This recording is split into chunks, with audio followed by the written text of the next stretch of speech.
আপনারা সকলেই ভালো আছেন, সুস্থ আছেন।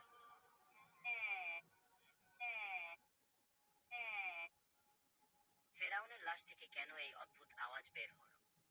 বিজ্ঞান কি এর কোনো ব্যাখ্যা দিতে পারবে? কেন প্রতি বছর ফেরাউনের লাশের উপরে একটি ইঁদুর ছেড়ে দেওয়া হয়? কেন ফেরাউনের হাতের নখ এবং চুল বাড়তে থাকে? জানতে হলে ভিডিওটি সম্পূর্ণ দেখতে থাকুন। ফেরাউন কোনো ব্যক্তি বিশেষ নাম নয়। ফেরাউন হলো মিশরের তৎকালীন বাদশাদের উপাধি। পৃথিবীতে অত্যাচারী ও খোদাদ্রোহী শাসকদের মধ্যে ফেরাউন ছিল অন্যতম। ফেরাউন শুধু অত্যাচারী শাসকই ছিল না, সে নিজেকে খোদা দাবি করত। আল্লাহর পরিবর্তে মানুষকে তার ইবাদত এবং পূজা করতে বাধ্য করেছিল। পবিত্র কুরআনের ২৭টি সূরায় সর্বমোট ৭৪ বার ফেরাউনের কথা উল্লেখ করা হয়েছে এবং খোদাদ্রোহী এই অত্যাচারী ফেরাউনের করুণ পরিণতির কথা তুলে ধরা হয়েছে।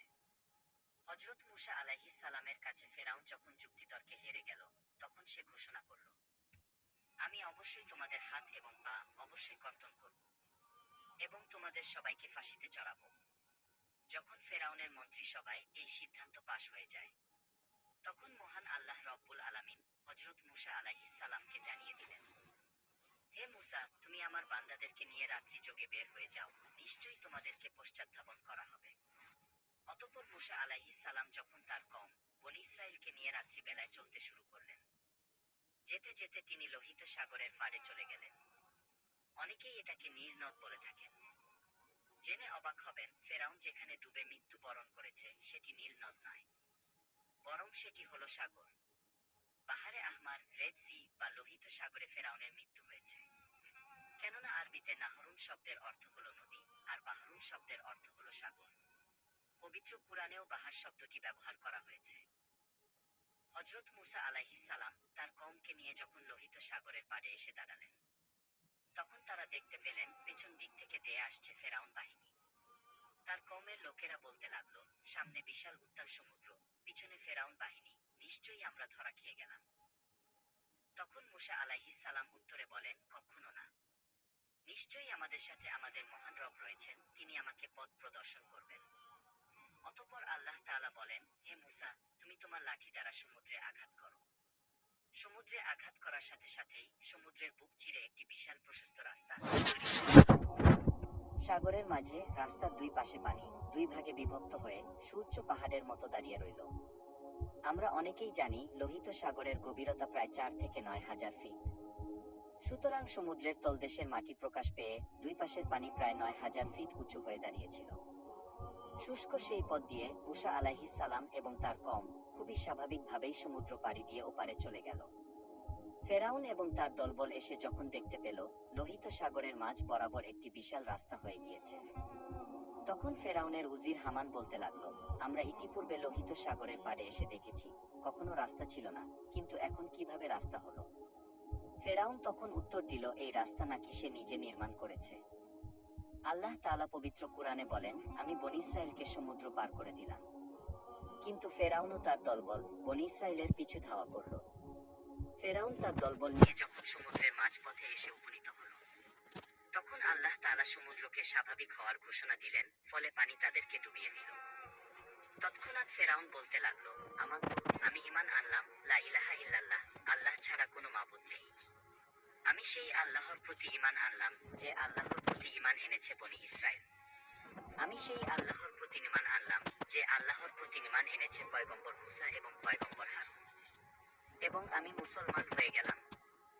সুপ্রিয় দর্শক, ফেরাউন সেই মুহূর্তে ঈমান আনলেও তার ঈমান গৃহীত হয়নি। আল্লাহ তাআলা জবাবে বলেন, তুই এখন ঈমান আনছিস, ইতিপূর্বে তুই ছিলি চরম অবাধ্য এবং পৃথিবীতে ফাসাদ সৃষ্টিকারী, সুতরাং তোর ঈমান এখন ধর্তব্য নয়।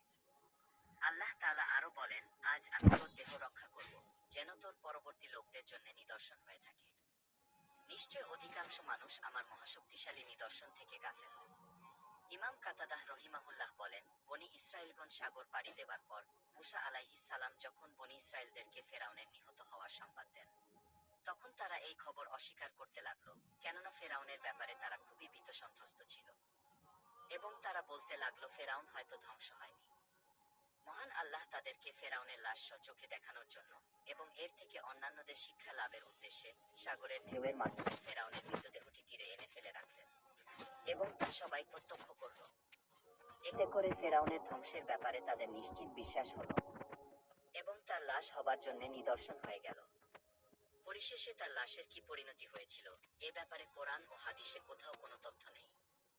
কিন্তু এই ঘটনা সংঘটিত হওয়ার ৩,০০০ বছর পর লোহিত সাগরের তীরে জাবালিয়ান নামক স্থানে ১৮৯৮ সালে ফেরাউনের লাশ সর্বপ্রথম আবিষ্কার করা হয়। কিন্তু এখানে প্রশ্ন হলো, ফেরাউনের মৃত্যুর পর থেকে ১৮৯৮ সালের আগ পর্যন্ত দীর্ঘ ৩,০০০ বছর লাশটি কোথায় ছিল? অধিকাংশ ঐতিহাসিকদের মতে এটি পানিতে অক্ষত অবস্থায় ভাসমান ছিল। যাই হোক, অতঃপর এই লাশটির সঠিক তথ্য উদ্ঘাটনে মিশর সরকার দীর্ঘদিন গবেষণাগারে সংরক্ষণ করেন। অবশেষে দীর্ঘ গবেষণার পর মিশর সরকার ঘোষণা করেন এটি সম্ভবত মুসা আলাইহিস সালামের যুগের মিশরের সবচেয়ে প্রতাপশালী খোদাদ্রোহী ফেরাউনের লাশ।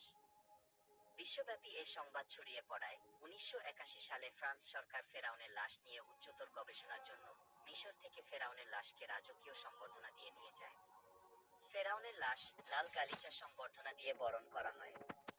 অবাক করা বিষয় হলো, ফেরাউনকে ফ্রান্সে আনার জন্য তার পাসপোর্ট তৈরি করা হয়। পাসপোর্টে তার পরিচয় লেখা হয় মহান মিশর সম্রাট।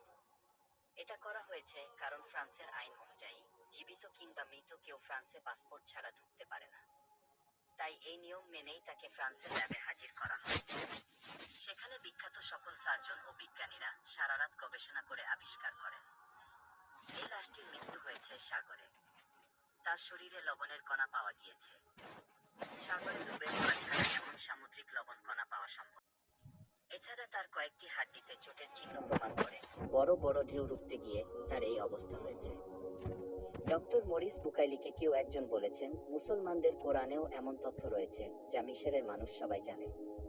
বুকাইলি অবাক হয়ে বলেন, অসম্ভব, ফেরাউনের মৃত্যুর তথ্য আমরা কেবলই আবিষ্কার করলাম। আজ থেকে ১৪০০ বছর আগে মোহাম্মদ কি করে এমন কথা বলতে পারে? পরবর্তীতে তিনি পবিত্র কোরআন খুলে নিজে যখন এসব আয়াত দেখলেন, তখন তিনি খুবই হতবাক হয়ে গেলেন, সত্যিই তো হুবহু মিল রয়েছে। অতঃপর তিনি ইসলাম ধর্ম গ্রহণ করে নিজেকে ধন্য করেন। অবশেষে যখন বৈজ্ঞানিকভাবে প্রমাণিত হয়ে যায় এটি হলো মুসা আলাইহিস সালামের যুগের পাপিষ্ঠ ফেরাউন, তখন মিশর সরকার লাশটিকে কায়রোর জাদুঘরে রাজকীয় মমি চেম্বারে একটি কাচের ফ্রেমে প্রদর্শনের জন্য সংরক্ষণ করেন। তবে দেহটি কোনো বিশেষ ব্যবস্থায় মমি করা ছাড়াই সংরক্ষিত আছে। বিজ্ঞান যার কোনো ব্যাখ্যা দিতে পারেনি।